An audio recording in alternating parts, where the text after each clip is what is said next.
Okay, there go the notifications. It looks like we are live. Debbie, Michael Goldsmith. I haven't seen you in forever, Michael Goldsmith. What's up, buddy?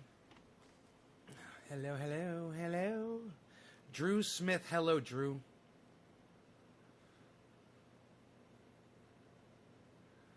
How are you? How are you?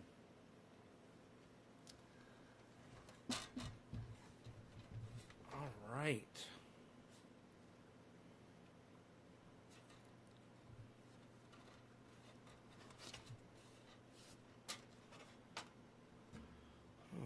Oh, right.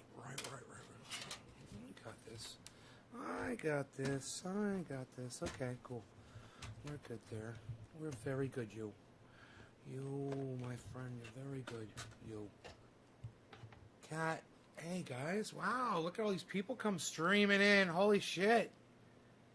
The masses have amassed. It's, you know, it's crazy. I only see the chats from Facebook. I don't see any chats from YouTube or anywhere else. Just 4 Facebooks. Let me just click over here and see what my status is. Okay, everything is online. Great. We are live. And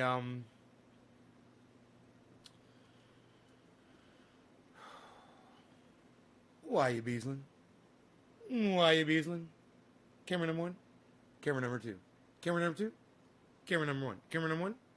Camera number 2. Okay, we had enough fun with that. Are we good? We're good? Why you bleezin? Why you bleezin? Why you Beezlin?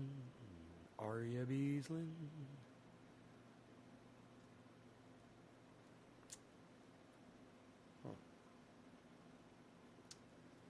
So, yeah, man. Thought I'd go live and do a show. If you're on Facebook, say hello, guys. Go ahead and say hi in the chat so I can see that you're here. We good, you good, everybody good. I got to walk in with Beezl tonight, and we must have hiked a mile in my yard, and we were just trampling all the stuff that that Mark and I just did with the skid steer, you know, it's so nice, man. The hiking roads out there, it's, you know, just when I thought it couldn't get any better, man, it's gotten so much better. It's so awesome. Guys, remember yesterday we were talking about when Bitcoin drops under 50, probably be a good time to buy, and it was under 50 all day today. The end of the day, man, it's come up. Now it's at 50,200. And I was able to send Ron Flacone his gift, which was great. Graham I couldn't do, but I'll be able to do Graham tomorrow. So, and Ron said thank you. He got it. So that's really cool, man. You know, none of that's getting charged to YouTube. None of that's getting, nobody's making fucking cuts off of that. In fact, if I go from Coinbase to Coinbase with them, it's like 0.01 of a fucking penny or something to make the goddamn, to make the transfer. They like charge you almost nothing. Like a percentage of a percentage of a percentage. So, I told you guys that Bitcoin was probably going to do this. And, bro, I got to tell you, I don't know. I have no idea what Bitcoin's going to do. All I know is from what I look at and what I guess. But that's not really good enough. There's a lot of things involved. But, man, I tried to purchase it. The thing is purchasing it at the right time, you know, when it's cheap. Really makes it worth your while. And then I've got a question for Ben over there at BitBoy Crypto.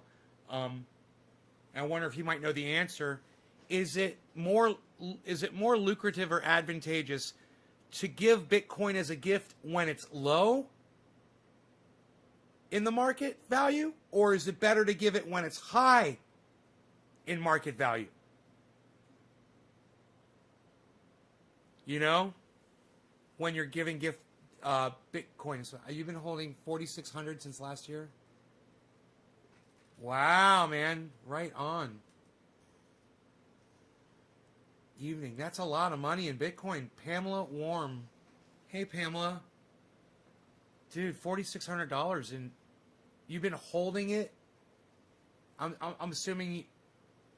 Oh, Bitcoin. Yeah, I see. I've been holding Bitcoin since last year. Kevin, what's your Bitcoin up to now, bro? Give it low. It will always go up. Give me some when it's low. I mean, give a gift whenever. If it goes up, it does. That doesn't sound like you really know what you're talking about, Kevin. Yes, I bought in April. April of last year. Oh, yeah. So what'd your 4,600 go up to?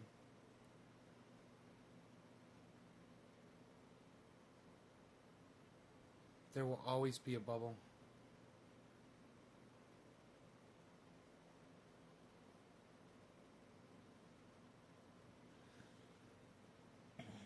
I tell you what it's doing right now is just every 10 years there's an inflation bubble of over. Yeah, you said that.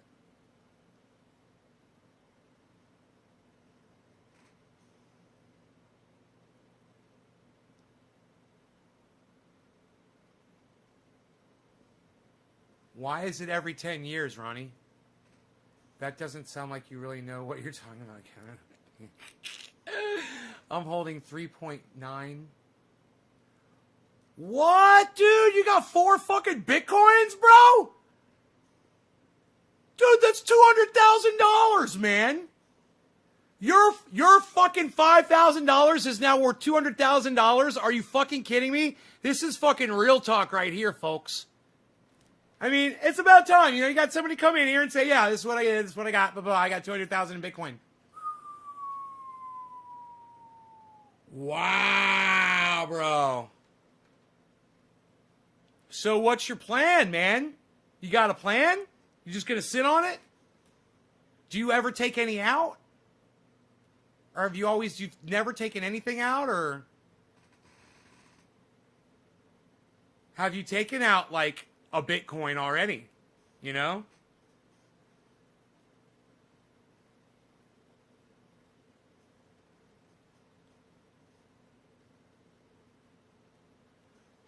Oh, he said 3.9 coin, you fucking liar. You got 4,600. Okay, it tripled, dude. Okay. It's not $200,000, but it's 13,000, a little bit more than 13 grand. You put in 5,000, now you got 13 grand. That's fucking still crazy. North Dakota finally passed recreational cannabis in the Congress. North Dakota. Huh. Hey, Carrie.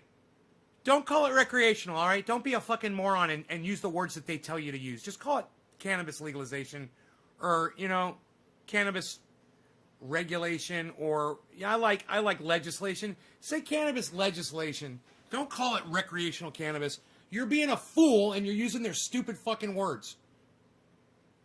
So no more of that. All right? All right, Carrie? Free holding 3.9. Yes, made the position free holding 3.9. I don't know what you mean by you made the position free.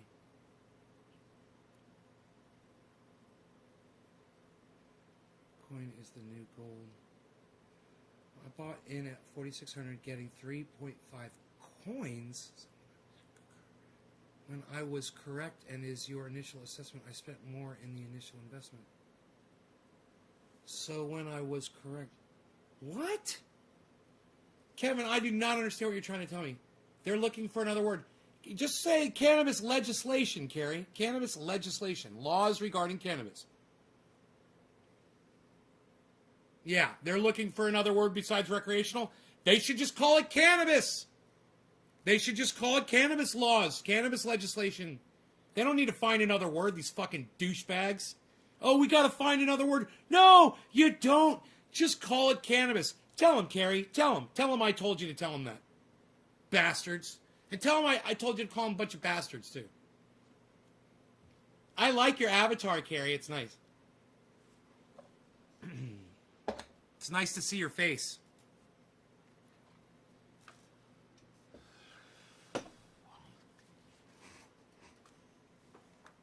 All right, I got some shatter here. Shatter.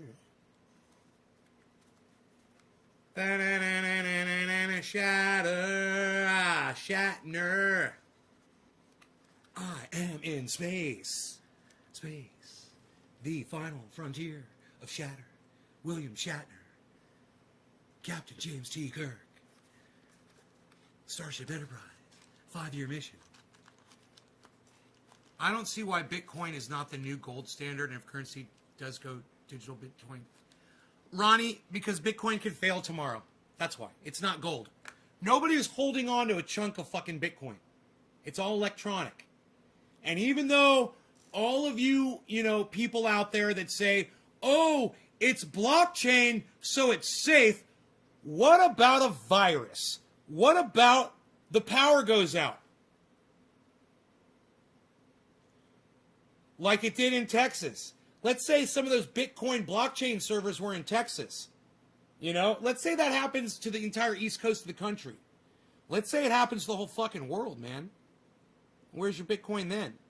So when I think of my buddy, one of my buddies that watches this show, and he invests in gold, and he says everyone should, he's got something to show for it, and he doesn't have to worry about it disappearing overnight. You're sure it's backed up? Well, Ronnie, that just shows you what a fucking idiot you are. You're not even listening to what I just said. Let me rephrase it. What if it's all gone tomorrow, Ronnie? What if you don't have access to it? Nobody does. What if it's all gone? No backup, no way to get to it. It's gone. Do you have a chunk of gold, like my buddy does, sitting in your house, that people would buy from you?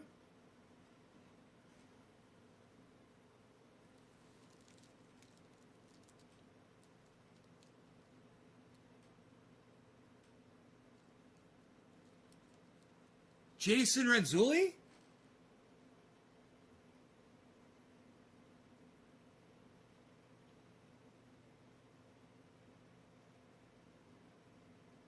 That's true. If electricity goes out, says the Bitcoin. Right, man. You got no power. That's what I'm saying. Let's say a huge fucking storm. Let's say that goddamn volcano goes off. It blocks the sun out, man. You're not going to have access to that stuff. There's probably 10 different things that could happen that could take out Bitcoin. And one of them is something as, I don't know Jason overall. I've never heard of him before. I don't know who that is. Hey, Greg, it's good to see you again, brother.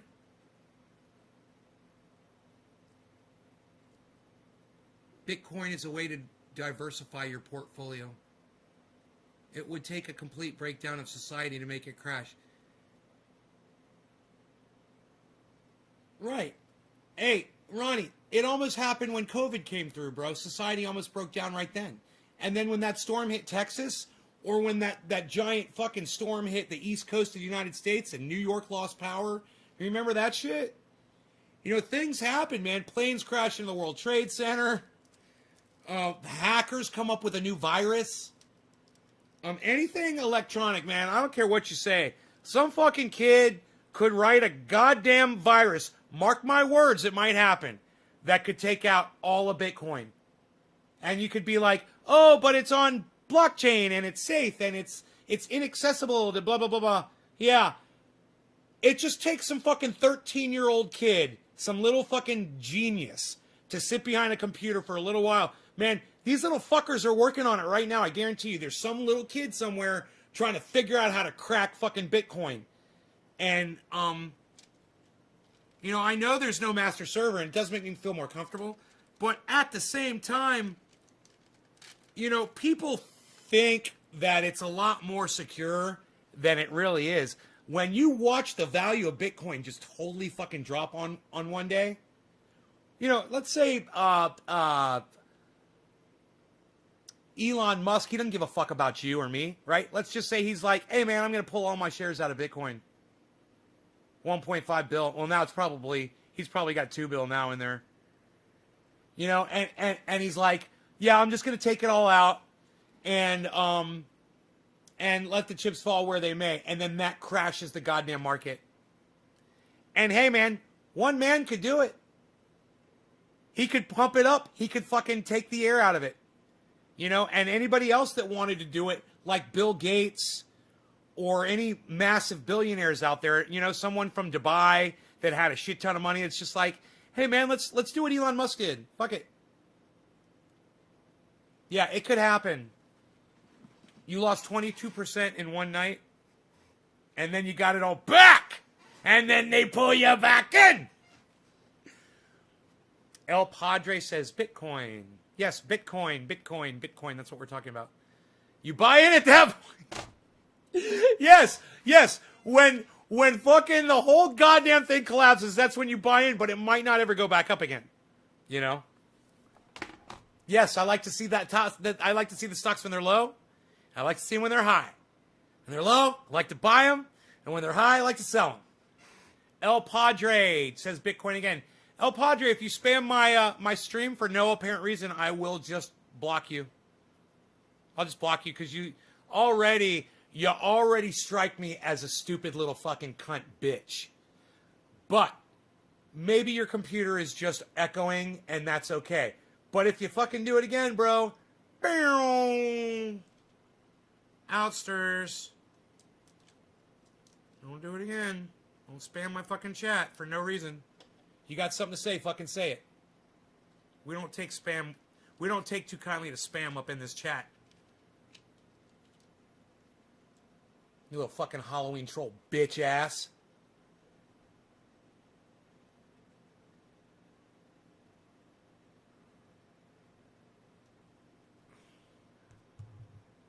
I'm a con man, or maybe I'm a god, zooming around the planet in my hyperlooping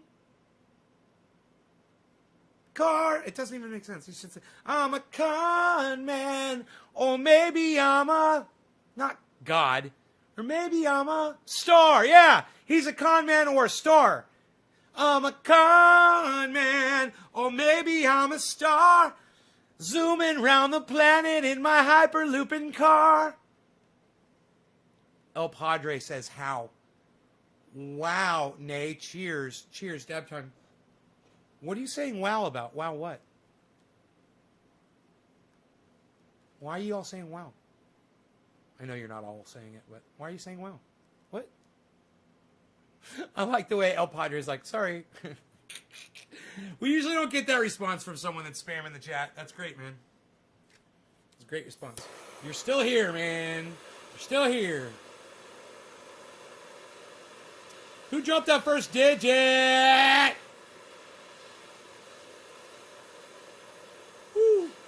Who dropped the first? Who dropped the first digit? Who dropped the first? It was nobody. Nobody dropped any digits. Wow, look at y'all, bunch of noobs. Bunch of noobs up in here. Oh my God, what did y'all get together before the show and said, let's not get nay high? Wow, the entire, wow. It's not a fake name. El Padre? Yeah, it is. It's not your fucking name. Your name's not El Padre. You fucking idiot. You're a goddamn troll bitch. And who's that in your avatar? Who's that little black and white picture in your avatar? Looks like fucking Adolf Hitler. Don't tell me you look like Adolf Hitler. Charles, thank you. Cheers, Charles. You're the first person to drop a digit, bro. And I highly appreciate Charles Wasick or Wasick. Thank you, buddy. Or I'm just going to go with the soft C. El Padre is the father. Yeah, I know what it means. It's not his fucking name.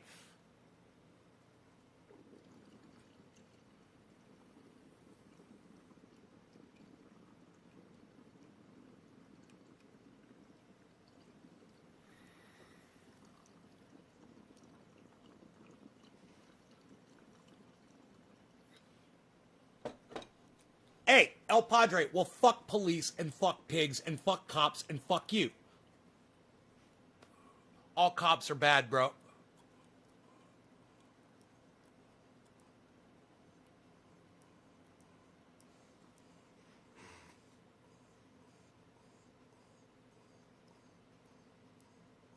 Oh, I was close when I said Adolf Hitler. It's a fucking pig, just the same fucking thing. Like the pigs that let those fucking protesters into the fucking Capitol.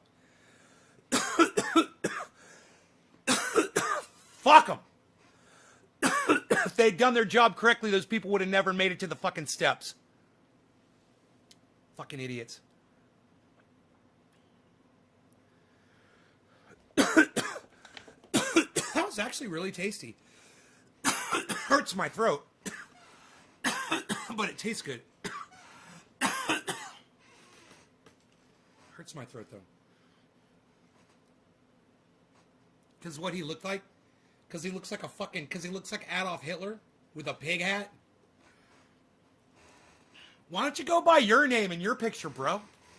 You know? Like Kevin Stevens. You know? Or Greg Torres, I think.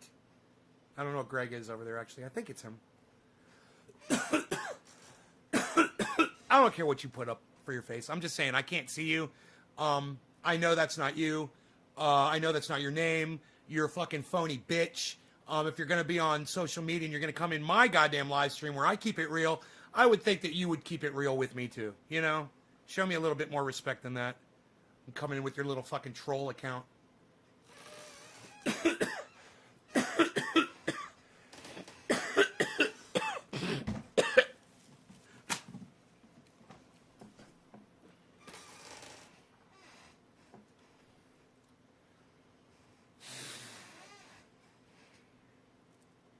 What kind of oil? Shit oil, whose name does not get repeated on my fucking live stream because it sucks. You know, I just realized I sent them a letter back and they never fucking responded, the people that sold me this garbage. Now that it hurts my throat, I'm remembering it. Isn't that funny? Yo, have a good time. All right, keep ablazing. All right, take it easy. Keep ablazing's leaving, I guess.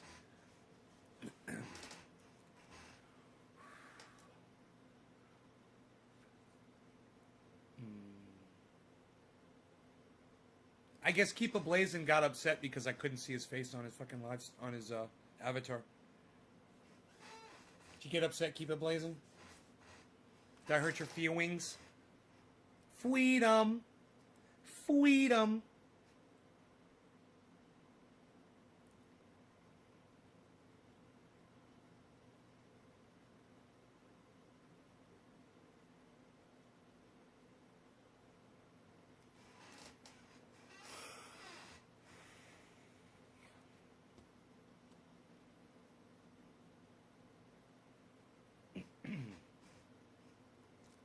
It's like when you do dabs, you always want to do more than one, you know, but when it hurts your throat, you're like, fuck you.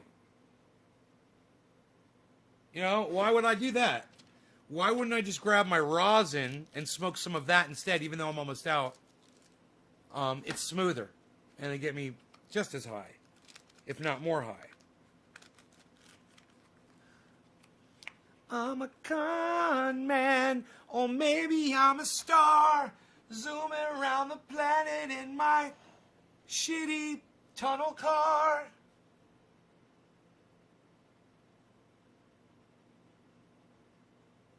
Maybe I'm a god. Psst, he should have said star. Totally would have been better, bruh. Totally would have been better, bruh.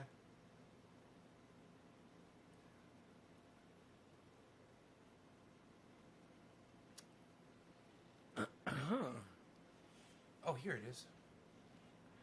Oh, I've got just enough for several dabs.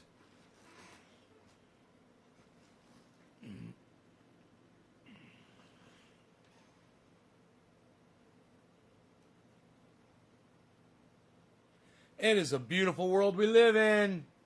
What? Now that's smooth. That's gonna be smooth right there, pal. Not this dispensary garbage.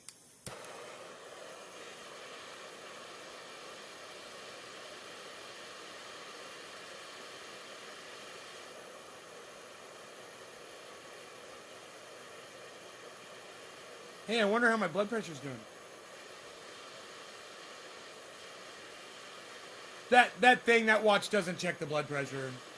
It doesn't even have a health monitor. It does have a step counter. But, yeah, I was like, hey, it's quarter of the hour. Who am I smoking for? Who's dropping digi-doos on me? Who's dropping digits? Charles. Come on, who else is going to drop a digit? You guys, are you serious? You guys, none of you guys are sharing this video on social media anywhere and dropping a digit in here to tell me that you've done so? Have any of you shared this on social media?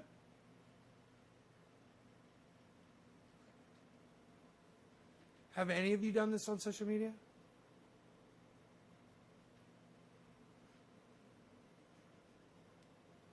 Hey, Doc Allen, Docky, Doc, you saved the dad. Thank you. Cheers.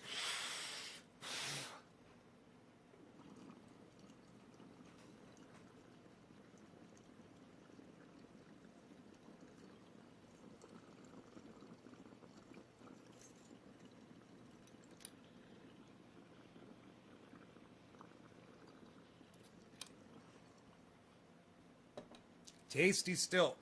Tasty, smooth, no pain.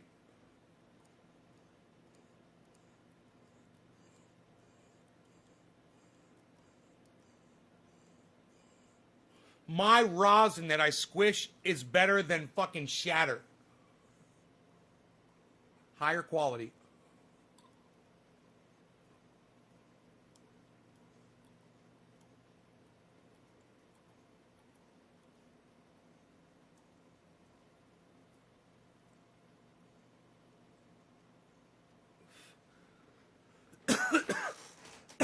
Why, you Beezlin?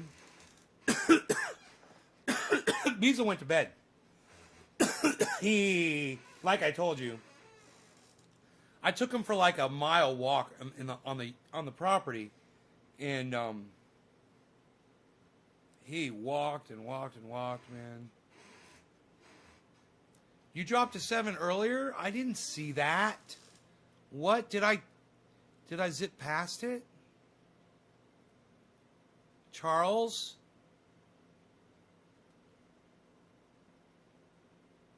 Bro, dude, did you see it come up on my screen? Because I don't see it, man. There's Debbie. The very first text was from Debbie, then Michael Goldsmith, then Drew. Bro, if you don't see it come up on my screen, I'm not going to see it, man. You got to know that. If you drop a digit and you don't, and then you got to wait and see if it's on my screen, man. Come on, bump it, you know? Think of something else to say after you type it. Say, yo, I dropped a digit for you, bro. After you drop the digit, you know, push it up there, bump it. Bump it, bump it up, bump it, bump it, bump it up. There's Doc.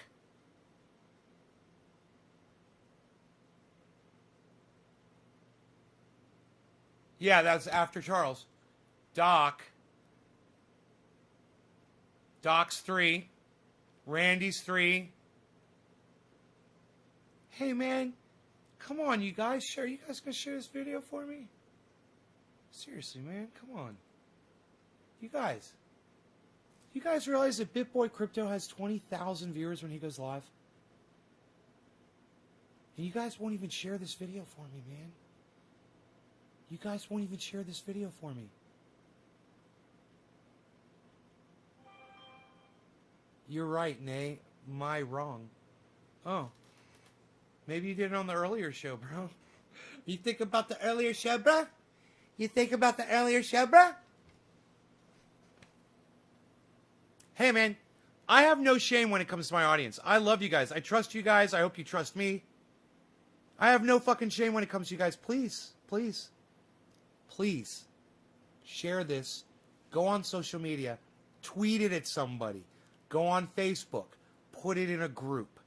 Go on YouTube and make a post on your YouTube channel and put a link to this. And the The direct link is youtube.com. Listen to me. The direct link is, you can type this out. It's easy. youtube.com/C/trendyasdabbers/live.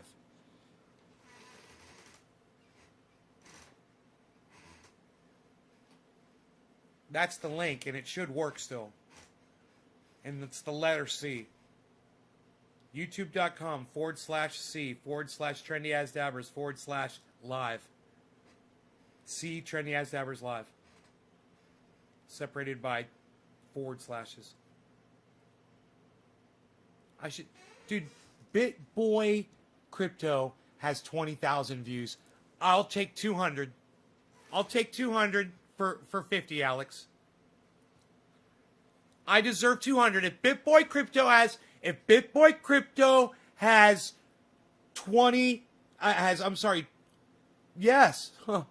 My brain just melted inside my skull. If BitBoy Crypto has 20,000 viewers when he goes live, I should have at least... No, I can have 200. It's not that I should have 200. I shouldn't have 200 because you guys know. You guys know. He shouldn't have 200. I'm not going to share it. So I begged you guys.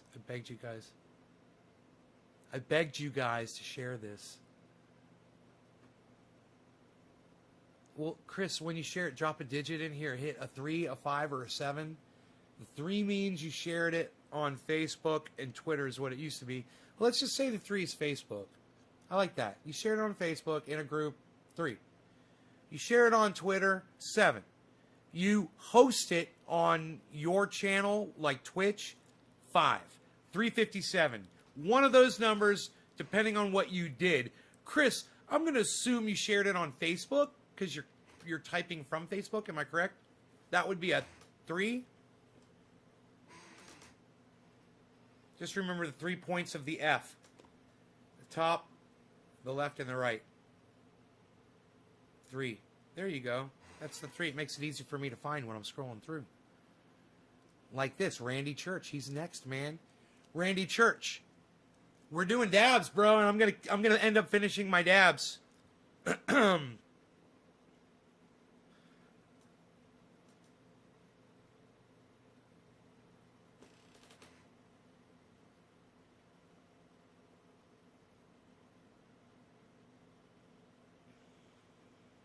I haven't smoked dabs like this. My dabs, good dabs, in quite some time. This is going to be good. This is going to be a good dab. I'm going to like this dab. I'm going to smoke this.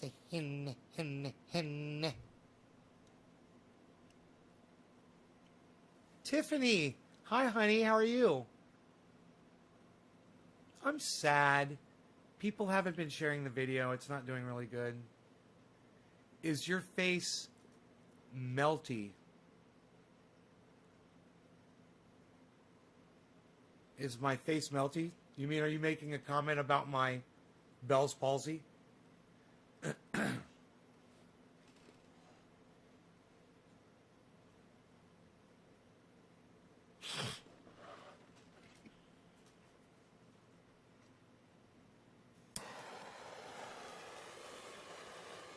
That wouldn't be nice. I'm sure you didn't mean that.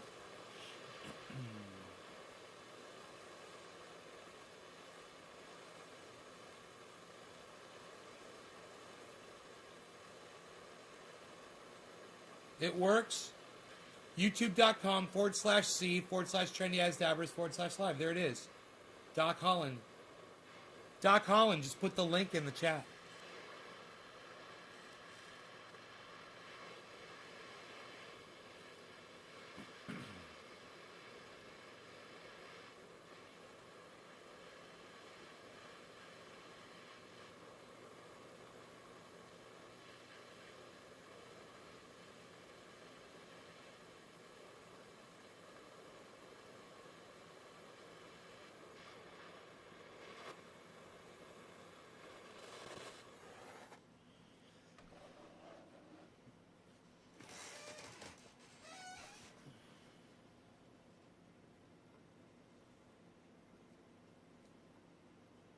You'll share the video now. 3 groups. Tiffany, thanks. Thank you. You made my life better. I wish more people would share it, man. I can't get viewers unless people share it. I don't know what's up. I don't think people want to see my show, man. I just don't think people want to see my show. You know? There's really no excuse. Except for me and the quality of the show, or the lack of quality.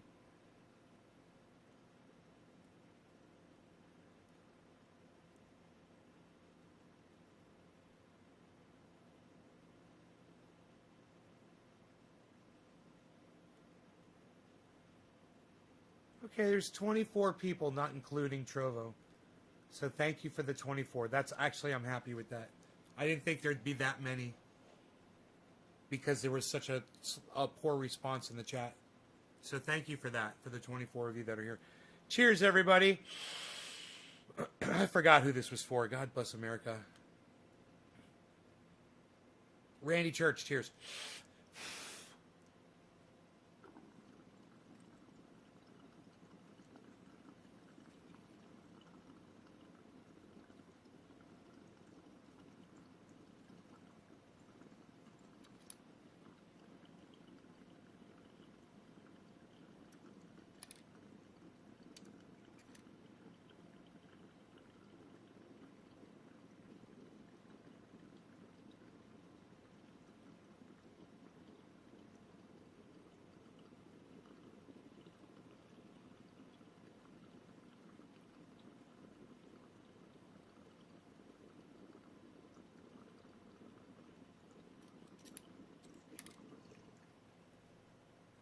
Still smoking.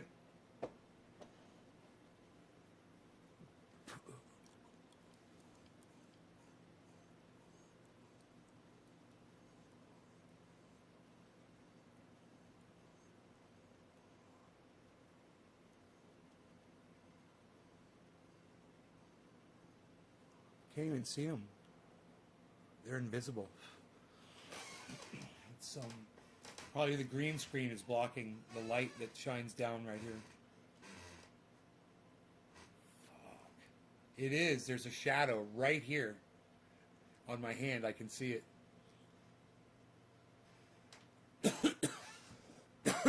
Huh. Right there. Yep, all of this, it's all shadow. Nick Brown. Yeah, some of you guys, it's not your fault, man. You know, it's not your fault. I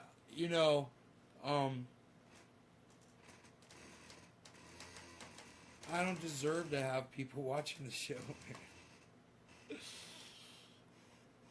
So it's all right. The good thing is I know it. You know. But I just refuse to conform, man. And that's a problem that I have. I have a very hard time conforming. When I am sitting with a group of people, I'm fine, you know. But when it's just me, I'm a fucking beast. I'm a savage, man.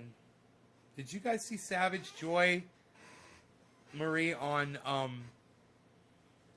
Ron Placone? Did anybody go and watch that after I recommended it? They talked about cannabis.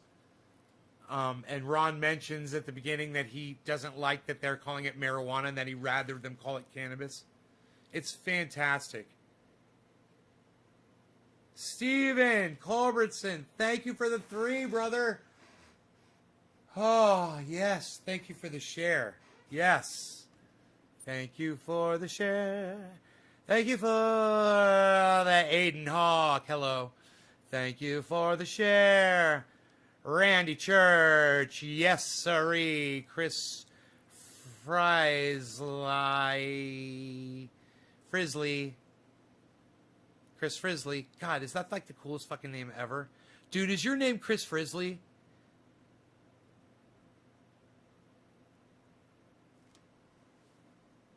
Chris. Is your name Chris Frizzly? Is that really your name?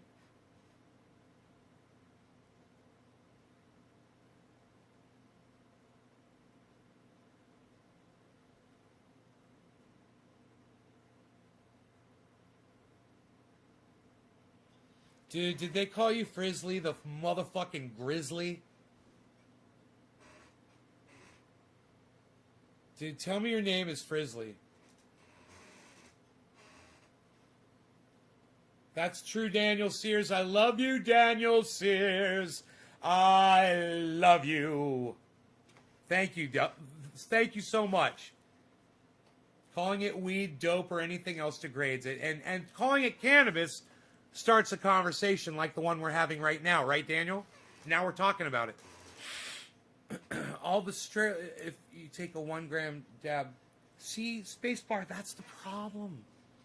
Is all the things, spacebar, that I offer you on this show, and you still demand more in order to just hit a button for me. Do you realize that?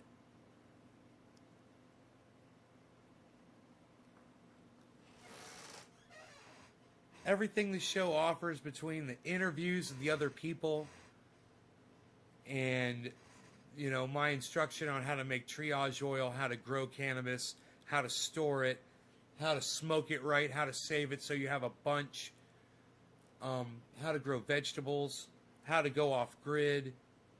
None of that's good enough for you, huh, Spacebar? I got to do more for you to just share it, for you to just share the video.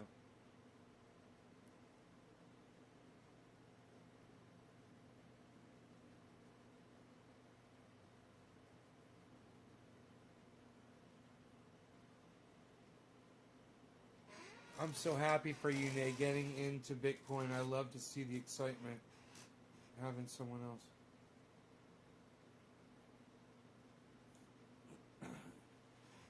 You're excited to see me get into Bitcoin? Would you still watch me if I wasn't into Bitcoin, bro?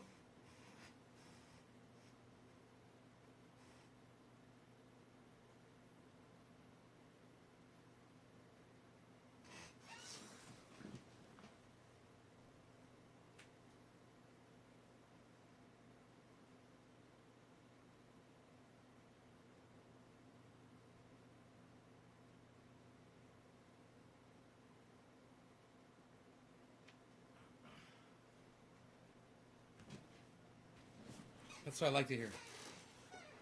Sorry, Daddy, do you forgive me? Spacebar, yes, I do forgive you. Could you call me Nay instead of Daddy, please? N-A-Y. It'd be like we'd be buddies if you call me Nay, N-A-Y. What's up, Heavy Padilla? Chilling in the hill with Heavy Padilla. I watched you before I got into Bitcoin. Fuck yeah, son. You helped get me into Bitcoin, bro. You realize that? You and Graham Elwood talking about it. Stephen Colbert. No, not Stephen Colbert. It was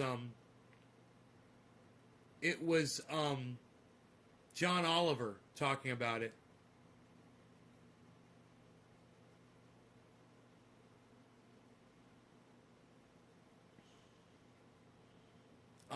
Ron Placone and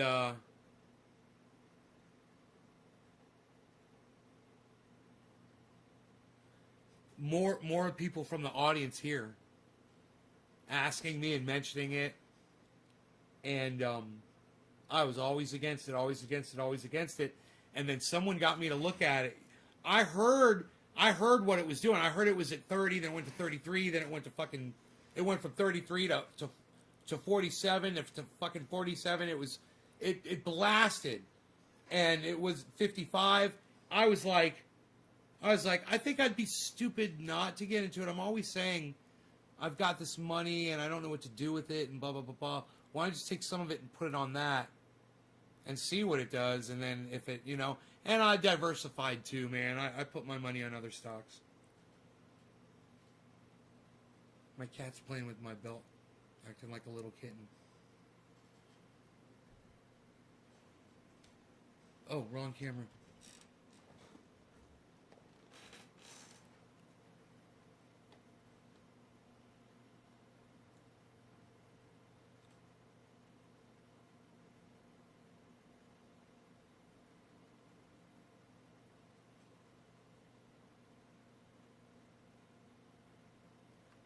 like he knows when I put the camera on him, man. Little fucker.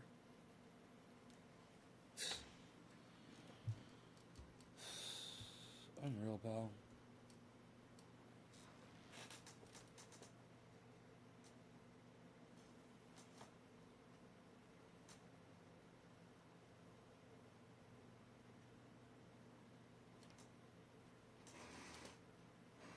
Yeah, I know, Killer GB. I know it's been you, but you're not the only one. You're not the only one that's been coming in talking about Bitcoin. There were several people.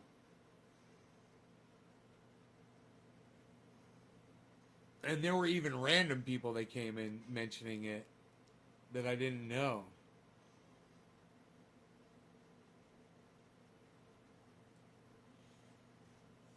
But, you know, you were mentioning it, and I was like, yeah, I know. I'm hearing what it's doing because it's all over the fucking news.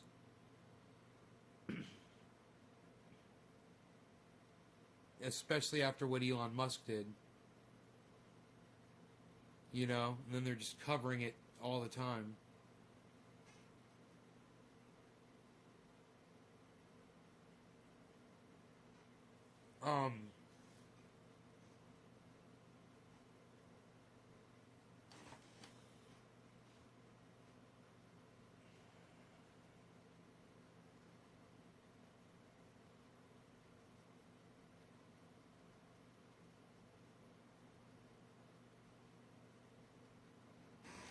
Um, uh, does it,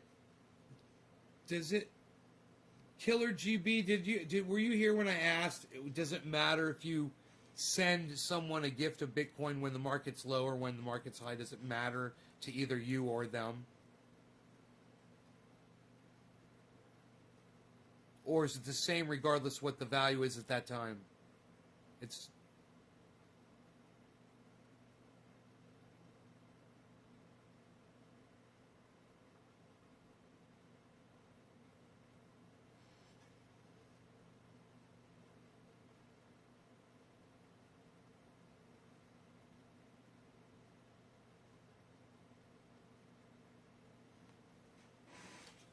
Hell yeah, Daniel. Have you tried the triage oil, bro? On your knees? I used some on my knee the other day, man. I haven't had pain in it since. It was sore from I was walking. I put it on one time, I think. I think I only put that goddamn triage oil on one time on my knee.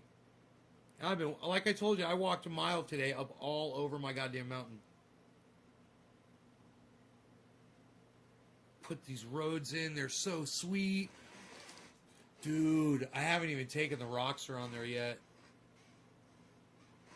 But I've driven all over it with the quad. It's so nice, man. It's so nice and level.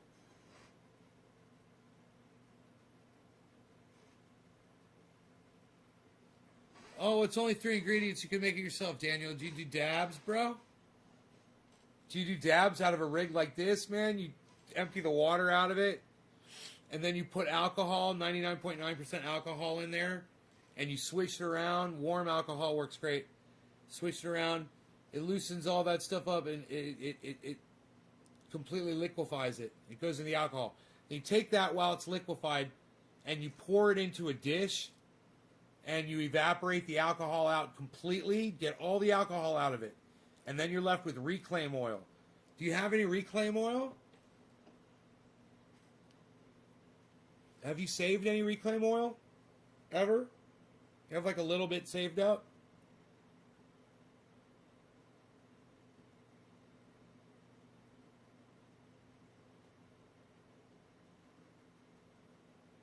I've been saving reclaim oil since my first house. I did a video in my first house about reclaim oil. Here in California.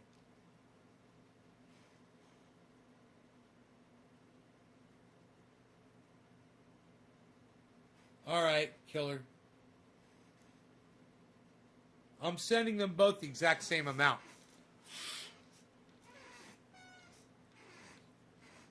I have some, but not much.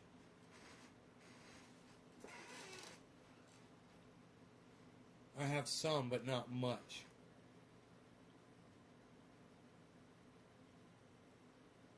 Do you have 15 drops of it?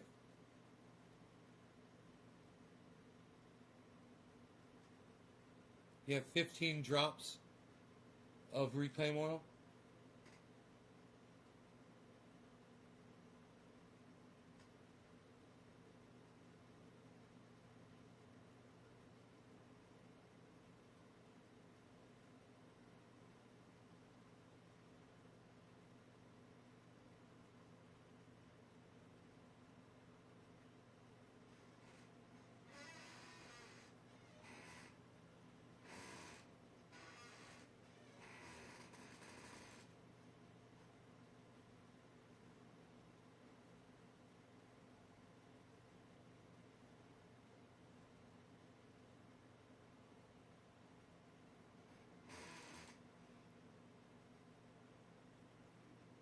It shouldn't take you long to get it now that you know to save it up if you're doing dabs.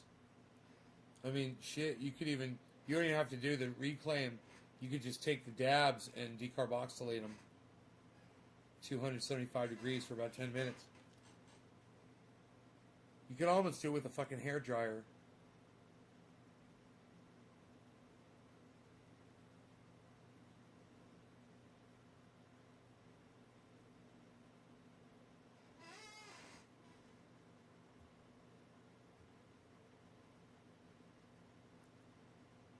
You mix 15 drops of 15 dabs, 15 drops of dabs. They're not 15 dabs. It's 15 drops of reclaim oil, right? With 15 drops of coconut oil. Mix those together, liquefy them. You just have to get it warm enough to liquefy it. It doesn't have to be super hot. Once you liquefy that, get 1 ounce, get a 1 ounce jar, and you put 1 ounce of coconut oil in this jar. Take your now it's 30 drops of 50-50 that you just made, which was 15 drops of coconut oil, 15 drops of your THC oil, which was your reclaim. And it doesn't matter what strain you're smoking. And then you put in 7 or 8 drops of peppermint oil. And then you shake it up. And you've got this. And you get the peppermint oil from Amazon or all over the internet. They've got peppermint oil. Just get a good quality peppermint oil. And be careful. Peppermint oil is dangerous. It's very strong. It's very strong. It can blind you. I put a couple of drops of peppermint oil in this to train the dog when he was younger. I would just spray a little bit on anything that he would chew on, and he wouldn't fucking go near it. Then, come to find out, this stuff works on cleaning windows and glass. You fill this up with water, you put a little bit of fucking peppermint oil in it, and it streak-free glass cleaner. I don't know if anybody knows about that. I don't know if I made that up. I mean, I know I made it up, but I don't know if people already know about it. But I'm telling you right now, fucking peppermint oil is glass cleaner. It smells nice. It dissipates. And it's streak-free fucking glass cleaning. Here. Check this out. Watch this. Alright? Watch this. Look at how fucking dirty this is. With the fingerprints and the fucking smudges all over it. Watch this shit.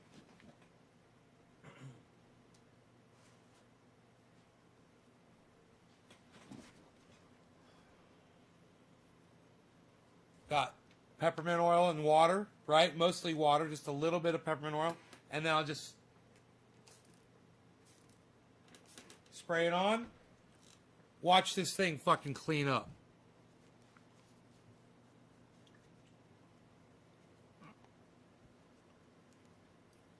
Look at that shit now.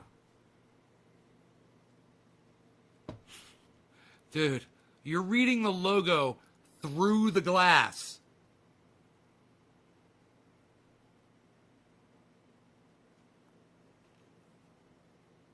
Look at that shit.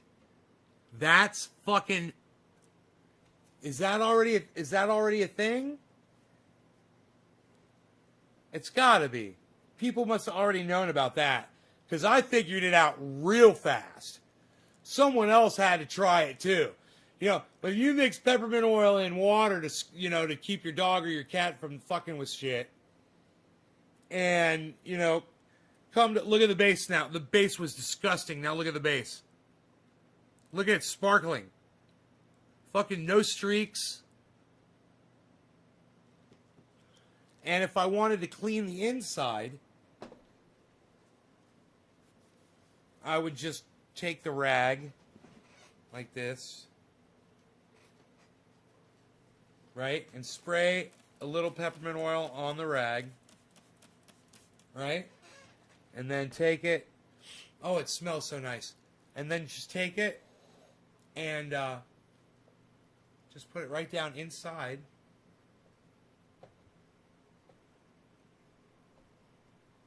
Right? Just like this. Don't press it down too fast because you'll shoot water out of your bowl. And just leave enough up that you can hold on to. And then just grab it by the base and just start twisting. And eventually, it won't take long, it'll start spinning.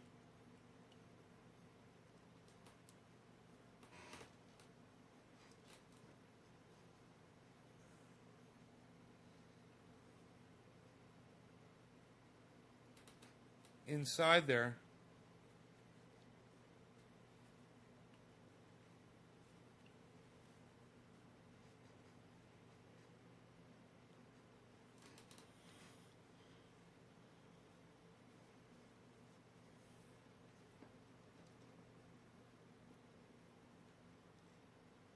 I think there's something down inside. Yeah, I'm gonna have to clean this with alcohol. There's some smudge inside there. There's a little smudge inside there from some resin. Man, it looks nice and clean like that, though. Nice and clean and shiny.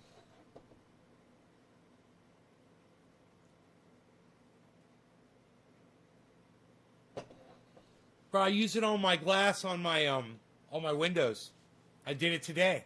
I cleaned it cleans where the dogs from next door come over and they're muddy and they're wet and they put their paws against the glass and they put their nose against the glass and you can see smears all over that fucker. I spray it really good with some peppermint oil water, man, and just wipe it down once that way, once this way, and then I look to see if there's anything on there that, you know, like little tick turds. Fucking see a little tick turd, a little mid shit on there. A little mid shit fucking...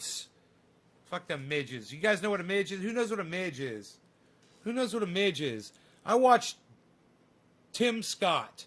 So I think his name is Dave Scott. I know what a midge is now.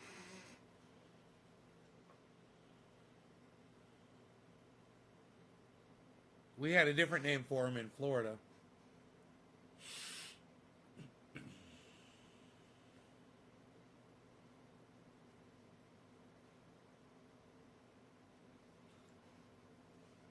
No idea, huh, you guys? You got no idea what a midge is?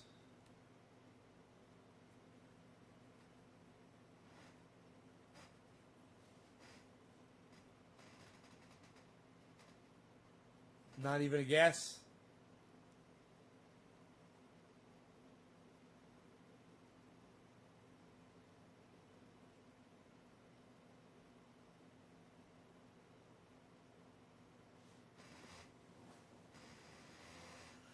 That's right, Killer GB. It's a no-seum. No, Killer GB got it, man. It's a no-seum.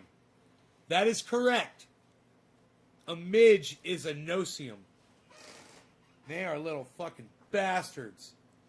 Just thinking about them makes my fucking skin itch. You know? Oh my god. Those things make your skin crawl, bro.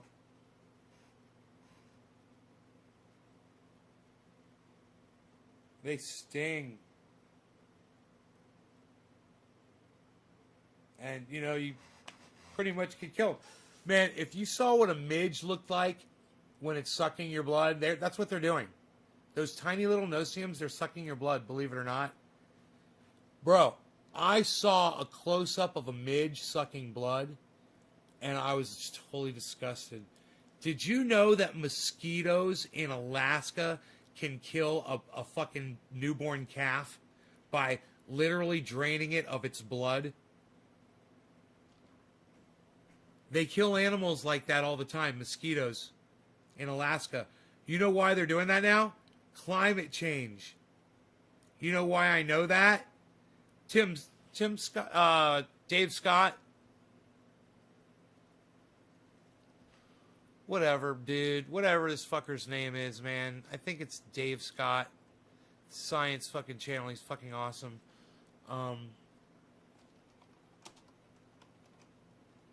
He's talking about cicadas. No, not Dave Scott. My bad. Not Dave Scott. Fuck. What's his name? What did I say? First.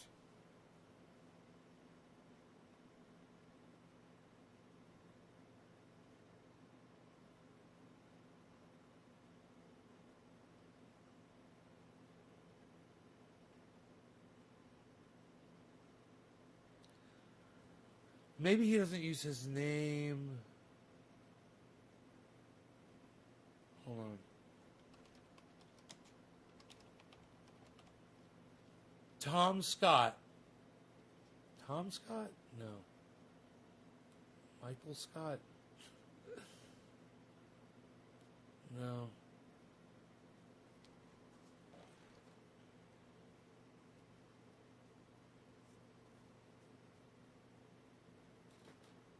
I forgot his name, man. I forgot his channels.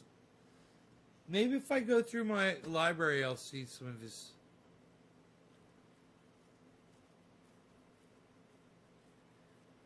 God, dude, Seth Meyers is a fucking moron. He's got no comedic value whatsoever. Man, it's just so fucking unfunny. He's so not good, you know? I can't think of another way to say it. He's really bad at comedy.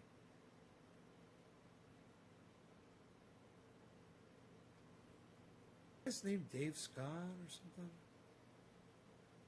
What's his name? Tim Scott? Oh, is it Tim? Maybe it's Tim Scott? Is it Tim Scott? Why is that popping in there? Tim Scott. Tim Scott.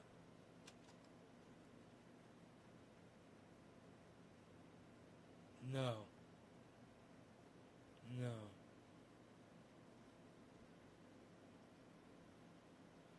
No. Oh, isn't that funny? Isn't that funny? I forgot this guy's fucking... I forgot his name.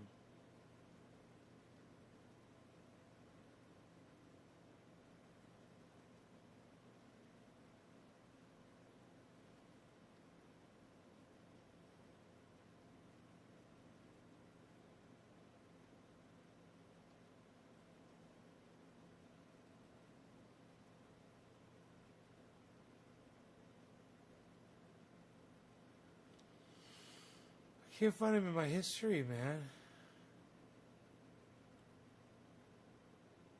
Tom Scott? He's not British. This guy's not British. He's American.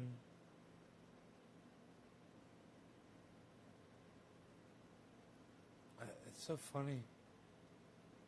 It'll come up. I'm gonna find it any second now. In my watched videos.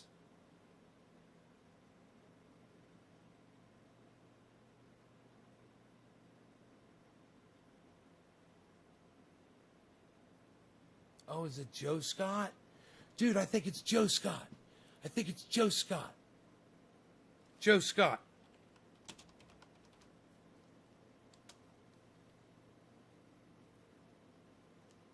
Joe Scott. That's it. Dude, this guy is fucking great. Joe Scott. Oh, yeah, here it is. Here it is. Here it is. Here it is. Here it is. You guys are going to love this. You guys are going to love this. You're going to say like, oh, I've seen this guy. You're all going to be like, oh, yeah. This video is brought to you by Curiosity Stream and Nebula. Check out the teaser to my new Nebula original series at the end of this video. Remember the show Silicon Valley? I thought it would be fun to start this video off by talking about what is probably one of my favorite scenes in that entire series. Except for Middle Out, of course. It's in the first season when the Peter Gregory character was still on the show, which, by the way, they killed off that character because the actor died in real life. I didn't realize that. It's pretty sad.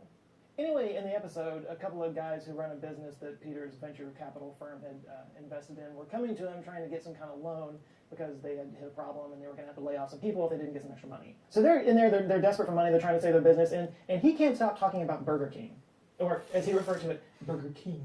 Apparently he was driven by a Burger King on the way to work, and he realized he'd never eaten at one, so he sent an assistant off to get one of everything on the menu. So then he goes on to like spread it out over his entire desk, and he's getting all weirdly obsessive in his little neurodivergent way about it, and the guys are over here freaking out, and then he narrows in on the sesame seeds. And then starts mumbling about cicadas. Cicadas? Anyway, the point is, he connects the dots in his head to figure out that there are only 3 microclimates around the world where sesame seeds grow. And 2 of those 3 have cicada populations, one of which broods every 17 years, and one of which broods every 13 years. And he figures out that next year, in the show anyway, both of these were going to line up, leaving only Indonesia as the only place in the world that has sesame seeds to put on the billions of Burger King buns that would go out around the world. So he invested in Indonesian sesame seed futures and was going to make enough from that to be able to give these guys the money that they needed. It's just such a brilliant solution, and it's a great scene, and of course it got me curious if this was something that had ever happened, because there are definitely 13 and 17-year cicada species, so I started to think, like, has that ever been a thing where those came up at the same time and disrupted agriculture in some way? So I nerded out on cicadas and started doing a lot of research online just because I wanted to know the answer to this, and I found a website that, holy God, if I was nerding out on cicadas, this guy is a cicada super nerd. It's called Cicada Mania, and it tracks different broods of cicadas all around the world. It has a little feature here where you can enter your location and find out when cicadas are going to brood where you live. It has entire pages on different species and their characteristics. Oh, and when you scroll over a link, the cursor becomes a cicada. This might be the most adorable website I've ever seen in my life, but I can kind of see how somebody can get sucked into this because insect swarms are kind of fascinating. According to the book of Exodus in the Bible, God unleashed 10 plagues on the Egyptians to convince the Pharaoh to free the Jews from their captivity. Water turning into blood, raining frogs, lice, boils, all the greatest hits. And one of them involved locusts. They covered the face of the whole land, so that the land was darkened, and they ate all the plants in the land and all the fruit of the trees that the hail had left. Not a green thing remained, neither tree nor plant of the field, through all the land of Egypt. That was dramatic. But, from a scientific perspective, this may have actually happened. Molecular biologist Ciro Trevisanotto is the author of The Plagues of Egypt, Archaeology, History, and Science Look at the Bible. He blames it on the volcanic eruption on the island of Thera, now known as Santorini, in the year 1600 BCE. He told the Telegraph in 2010 that the ash fallout could have caused weather anomalies leading to higher humidity and more precipitation that would lead to more locusts. Although I feel like I should point out that the Thera eruption has actually been blamed for a lot of things over the years, everything from the end of the Minoan civilization to the Bronze Age collapse to the end of Atlantis. I actually went to Santorini a couple years ago. It was the last big trip that I took before COVID hit. It was great. I remember traveling. But weather anomalies have definitely led to locust plagues before. In fact, they're still dealing with the fallout of a swarm last year in 2020 in East Africa and Western Asia. In 2018, cyclones dumped a ton of water on the Horn of Africa, Oman, and Yemen. And this created breeding grounds for locusts that caused all the swarms that happened last year. In fact, the 2020 it was reported that one swarm was 40 kilometers wide by 60 kilometers long. That's big enough to cover the city of Paris 24 times over. Desert locusts are basically a type of grasshopper. What sets them apart from other types of grasshoppers is that they have a tendency to go from a shy, unremarkable animal to a friggin' destroyer of worlds. What, does that sound over the top? Because it's not.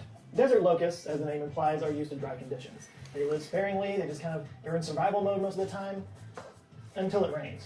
When the rain starts to fall, they basically turn into gremlins and multiply.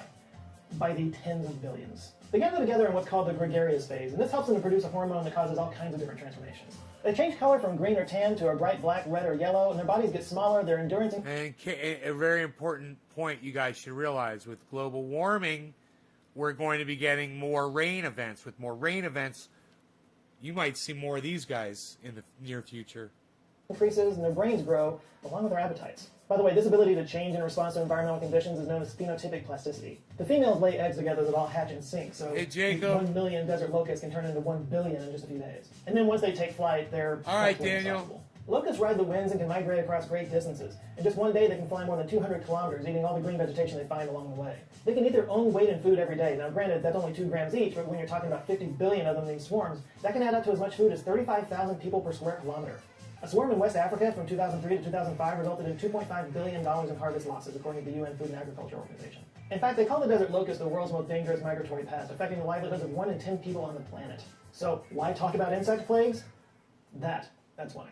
Now, swarming behavior is pretty common around the world. Fish, ants, bats, even snails get their swarm on. But a handful of animal swarms stand out above the rest, not only affecting people's livelihoods, but decimating crops around the world. So let's start with everybody's favorite parasite, the mosquito.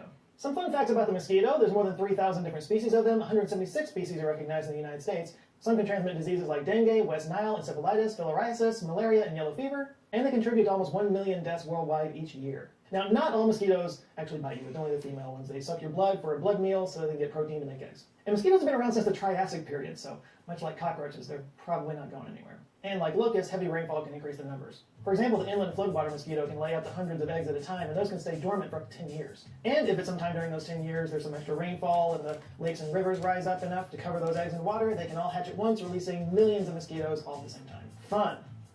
Oh, and do you know which state has the worst mosquito problem? It's not what you think. And it's not Texas, even though we love to complain about our mosquitoes here all the time. No, it's Alaska. Which kind of blows my mind. I always think of mosquitoes as being tropical. But yeah, Alaska has over 35 mosquito species, and their swarms are so huge they can actually disrupt animal migrations. Caribou especially, because the swarms can actually cause them to go away from their normal feeding grounds, which can lead to malnutrition and extra stress, which reduces their population. Mosquitoes have actually lowered the population of caribou in Alaska. Now, why are there so many mosquito species in Alaska and other Arctic regions? 2 words: climate change. In a study published in the Proceedings of the Royal Society B in 2015, researchers found that mosquitoes are very responsive to environmental temperature changes. They said, quote, a warmer spring and earlier pond thaw in 2012 resulted in a mosquito phenology that was advanced by 2 weeks relative to 2011. In fact, they found that for every 1 degree Celsius increase in temperature, the amount of time the mosquitoes need to grow decreases by 10%. And that means less time exposed to predators. The faster they go through these life stages, the better off they are, one of the researchers, Lauren Kohler, told National Geographic. If you're only exposed for 20 days instead of 24, that's good for you. That's 4 days you don't have to worry about being eaten. Not so much good for the caribou, though. Depending on where they are, they might run to higher ground, or they might run to windier areas, or areas with more snow and ice, coincidentally areas that have less vegetation to eat. And also, the earlier arrival of the mosquito, because of the warmer weather, actually coincides with the birth of new caribou calves. And yeah, this is how bad the mosquitoes are out there. They can swarm a caribou calf and drain it of all of its blood. Make sure you pack some off next time you go to Alaska. Or Louisiana after a hurricane. Yeah, last year in 2020, along with every other disaster that we had going on, Hurricane Laura unleashed massive numbers of mosquitoes, enough to kill deer, cattle, and horses. An agricultural expert named Jeremy Hebert claimed that he'd never seen anything like it in his life, and that, quote, as soon as you would walk outside, your legs would turn black from the sheer amount of mosquitoes. Ugh, mosquitoes are the worst.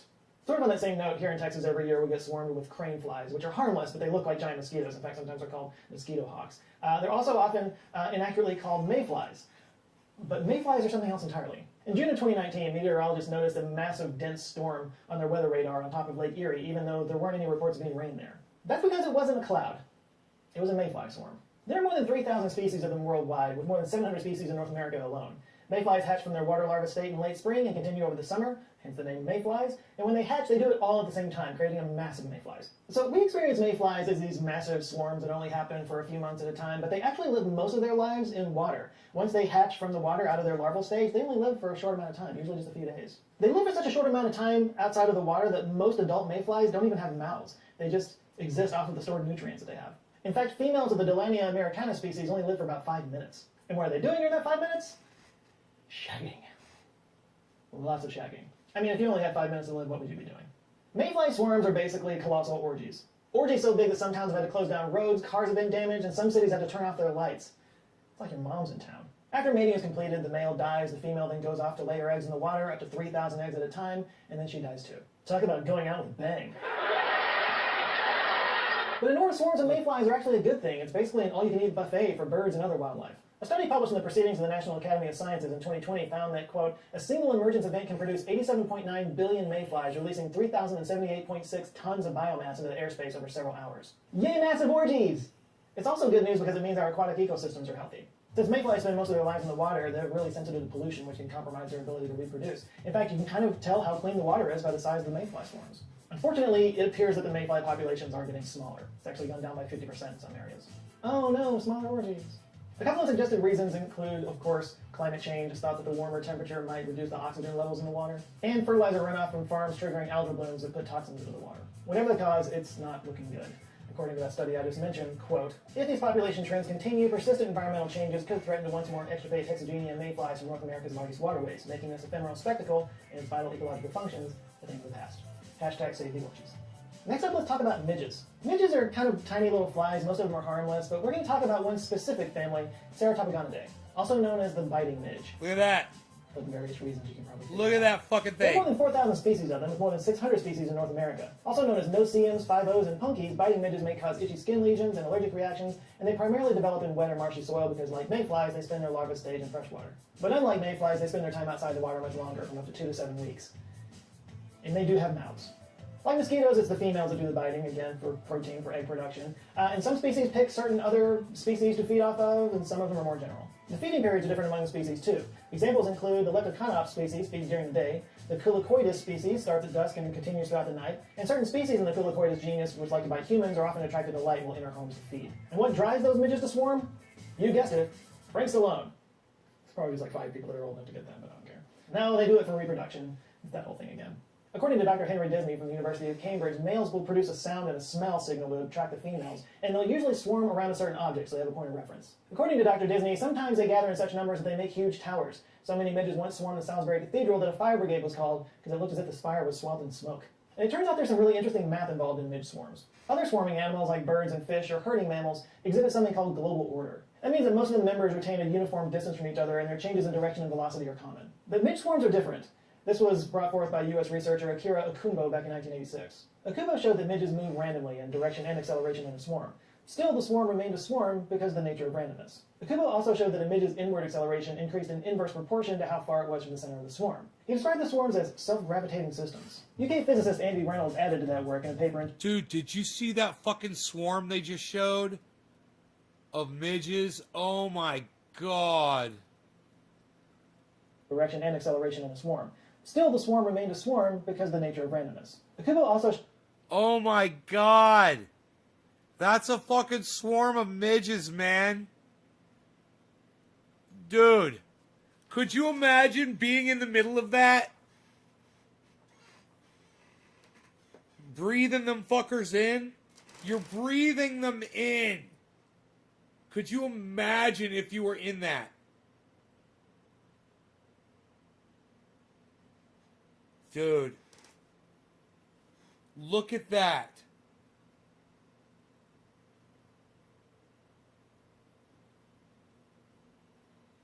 Oh my god. So Joe Scott's channel rocks. You guys, you should all subscribe to Joe Scott and let him know Nays Garden sent you. Not that he cares. He's huge. He's wower than Harlem, baby. He's got fucking 1 million subscribers. He's wower than Harlem, kid. You know what's up. You know how we do. showed that a midge's inward acceleration increased in inverse proportion to how far it was from the center of the swarm. He described the swarms as self-gravitating systems. UK physicist Andy Reynolds added to that work in a paper in 2018 where he used the Langevin equation as a framework. That equation is used to describe Brownian motion, which is basically how colliding particles appear to move randomly in a fluid. And he discovered some interesting results. For example, that these swarming systems actually behave the same way as star clusters and gravitational systems. His research also showed why weather conditions don't disrupt a swarm. Displace a swarm with a gust of wind and it behaves like a solid despite all that empty space, Reynolds told Cosmos magazine. The swarm consists of a dense inner core and an outer vapor phase with strange thermodynamic properties. So, why do species swarm? There's a few different reasons, including protection. Grouped together offers the appearance of a larger entity, helping to reduce the risk of any one individual being harmed by the predator. It also saves energy. Moving in the same direction helps to share the effort when fighting against air or water resistance. And of course, reproduction, because it's easier to find a mate in a group setting. Swarms also accomplish tasks that are difficult for an individual to perform, and what happens is you get sort of an emergent swarm intelligence out of it. And this collective intelligence can often achieve results and goals that one individual wouldn't be able to do by themselves. So if at any point during this video you were wondering, why somebody would study why midges swarm, like who would dedicate their lives to this, why would they do that? Well, that's why. Because there's a lot that we can learn and apply when we study how emergent intelligence comes out of very simple creatures following simple directions. For example, learning about swarm behavior could help finesse drone or robot behavior, maybe even help control how information is spread through social networks. According to Dr. Maria Orsagna, bats can teach drones how to navigate confined spaces without colliding. Fish can help design software for safer driving. And insects are inspiring robot teams that can assist search and rescue missions. And with 7 billion interconnected people on this planet, it's kind of hard to argue that we're not swarm animals ourselves, especially when it comes to our sharing of information. collective swarms of human behavior can lead to destructive mobs or spreading of misinformation. Or our collective behavior can produce breakthroughs in science and technology that can improve the world in a myriad ways. Understanding swarm intelligence can give us a better handle on which direction we could go as a species. So, maybe there's something we can learn from those little bloodsuckers. By the way, I mentioned at the beginning of this video the locust problem they're dealing with in Africa. They're still recovering from that big swarm from last year. Well, if you would like to learn more about that, I can highly recommend the show Locust Swarm on Curiosity Stream. Part of the Bright Now series that covers all kinds of global topics, Locust Swarm looks at the issues around the desert locust in the Horn of Africa and the Middle East, as farmers, scientists, and UN bureaucrats work to combat swarms of up to 50 billion locusts that can consume as much as the entire nation of Kenya in one day, and how they're relying on ancient as well as modern techniques to turn the tide. This is, of course, just one of thousands of documentary series that you can find on Curiosity Stream from some of the best documentary filmmakers around the world. It was created by the guys behind the Discovery Channel, so you know it's legit. Plus, when you sign up for Curiosity Stream, you get free access to Nebula, the streaming service I'm a part of, as well as many of your other favorite science communicators. It's where you can watch our videos ad-free, and it's also the home of exclusive Nebula originals that you can't find anywhere else, including, drumroll please, my own Nebula original series that I can finally reveal to you guys. It's titled Mysteries of the Human Body, and here's a sneak peek. The human body. Chances are you have one, and you probably think you know it pretty well. But have you looked inside? Some weird stuff going on in there. From our earliest days, we've been trying to understand the human body. What makes it work, how we can make it work better, why do things go wrong? Okay, I'll probably get in a lot of trouble for this one. That's got to go away.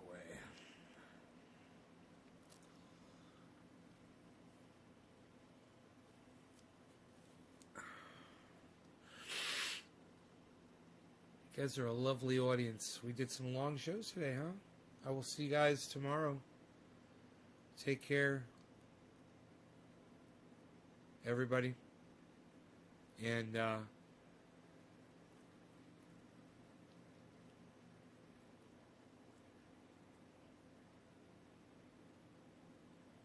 check out my friends Ron Placone and Graham Elwood. Go watch their shows. They're fucking awesome. Check out their channels on YouTube. Ron Placone, Graham Elwood. Ron Placone, Graham Elwood. Ron Placone, Graham Elwood. Check out Graham Elwood's movie on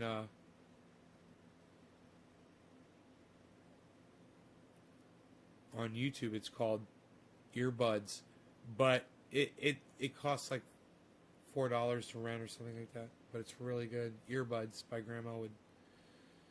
Check out LucyandRon.com for some good comic strip entertainment from Ron Placone. LucyandRon.com. All right, you guys, take care. I will see y'all later.